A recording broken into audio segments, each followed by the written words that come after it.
a really tall order tonight because not only am I closing out this event for you guys that's been put on by some great people here, but I don't have Mario Brothers in my slide deck like my wife Courtney, so I apologize up front.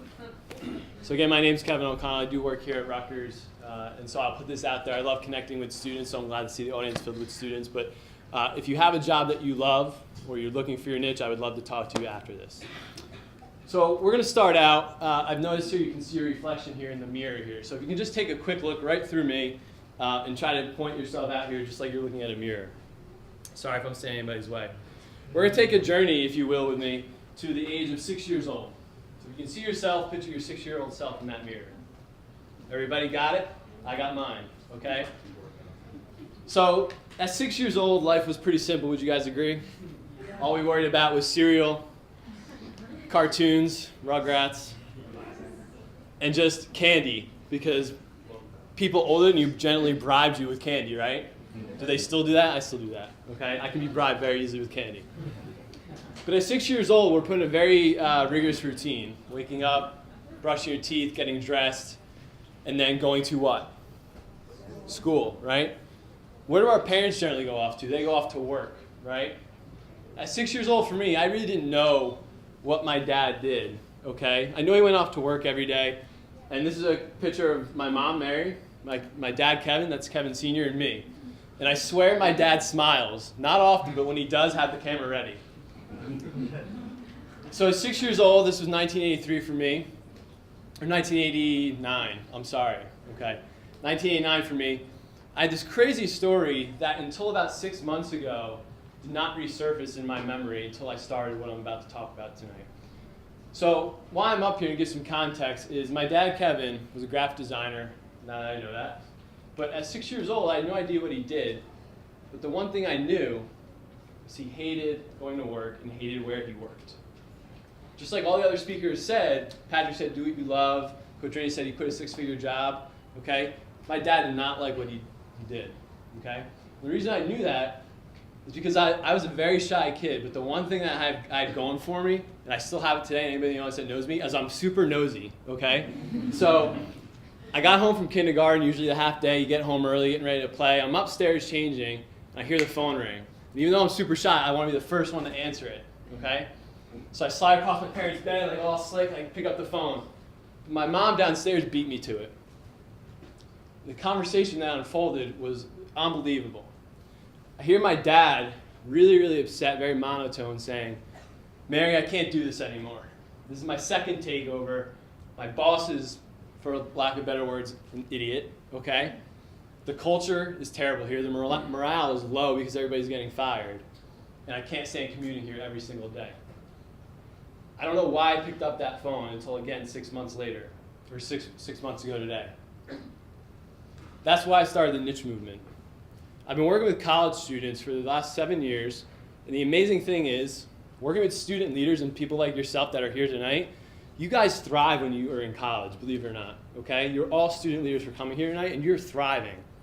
But the thing that I've observed over the last couple of years is the students I've worked with, they're doing awesome until they graduate. And if they're lucky enough to get a job, they're doing pretty well. If they're not lucky, they kind of start regressing even quicker. The one thing I noticed, I start talking to students, oh, you got this great job in the city, or you're making this pretty good income, or you went to this grad school. And they're like, I wish I was in college. I had it better then. I loved life. What were you doing? So conversation after conversation started, and my goal here with the niche movement is to help young people avoid employment unhappiness, to be happy at what they're doing. Secondly, disrupt career development. Because guess what? When you were a kid and you were getting ready to go to school, everybody kept saying, what do you want to be when you grow up, right? Right? So this kid looks like he's ready for work, but guess not, he's not. Because the way our system is working, just like parts of education is broken, our career development is broken. Has anybody been to one of these things called career fairs? They try to turn in a gym or a student center into a lobby by putting a nice little plant there, putting some nice tablecloths. Yeah, we won't notice we're in a gym. But we're doing these career fairs over and over and over again. Why? Because if you're like me, like I mentioned, I was very shy and I still kind of introverted. I would not thrive in a spot like that. What else does this picture remind you of? While I'm talking, count how many people are wearing black suits or black ties or black outfits. Patrick said it reminds you of a funeral. You sign in, you maybe get a name badge, you walk around in a line patiently waiting to kind of pay your respects to the person in front of you.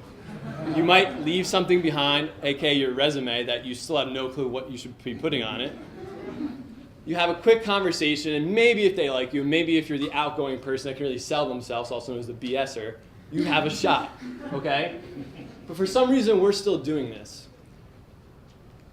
And guess what? What you guys want, what your wants are, does not match up what you need.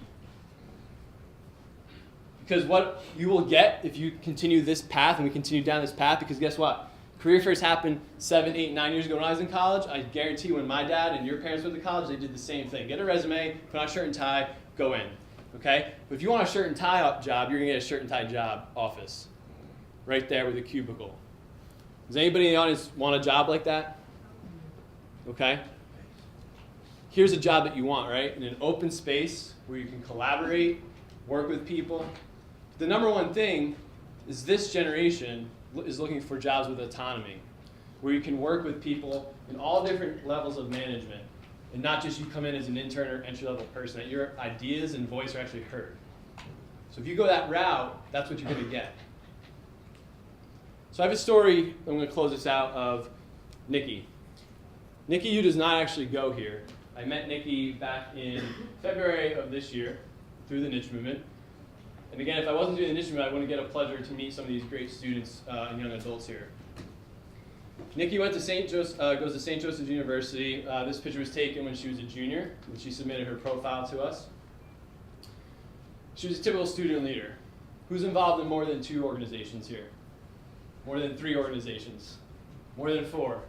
You have no time in your hands. Okay? So she was a typical student leader, had stuff going for her. Great. The thing she was lacking, though, was a digital footprint. And she could not, the one thing she wanted to work on was not only entrepreneurship, but how can I network better? Not just at an event like this, but how can I use the digital tools that you all have access to in the palm of your hands to do digital networking? So those are the 2 things that were missing with Nikki. That was Nikki prior to me working with her. This is Nikki now. If you type in her name, her Twitter handle will probably come up, and this About Me page will come up. Believe it or not, when I met Nikki, she was deactivated from Facebook for Lent, and she got back on Facebook because that's where I was sharing a lot of blog posts and things like that for this cohort I was running. But second, she was against Twitter, would never create a handle. She did that. Now, this is where the story would stop about 2 months prior. 2 months prior, Nikki would only have this going for her. She was a psychology major, wanted to do ESL, speech pathology. She wanted to basically get into that psychology field. And so she was using Twitter to connect with that. But here's where she used Twitter even more powerfully. Who loves watching Netflix? She did some Netflix binging a couple weekends ago and watched this documentary called Shelter Me TV. They document all these dogs in shelters that basically put dogs back in society and back in families. She tweeted them, hey, great documentary. Believe it or not, the director and producer runs that handle, tweeted her back. Another tweet, a message, an email. 2 weeks ago, I got an amazing email from her, it's happening. She went to LBI, got put up in room, board, and a stipend, and was on set with this crew as they basically produced their next segment of Shelter TV. Completely random. So where I would like to close this off is, Nikki's not here right now, but what I would like to say is Nikki's niche is being able to tell stories in a creative and artistic way. My niche is being able to connect the dots for young adults. So I'd leave you with this. What is your niche? Thank you.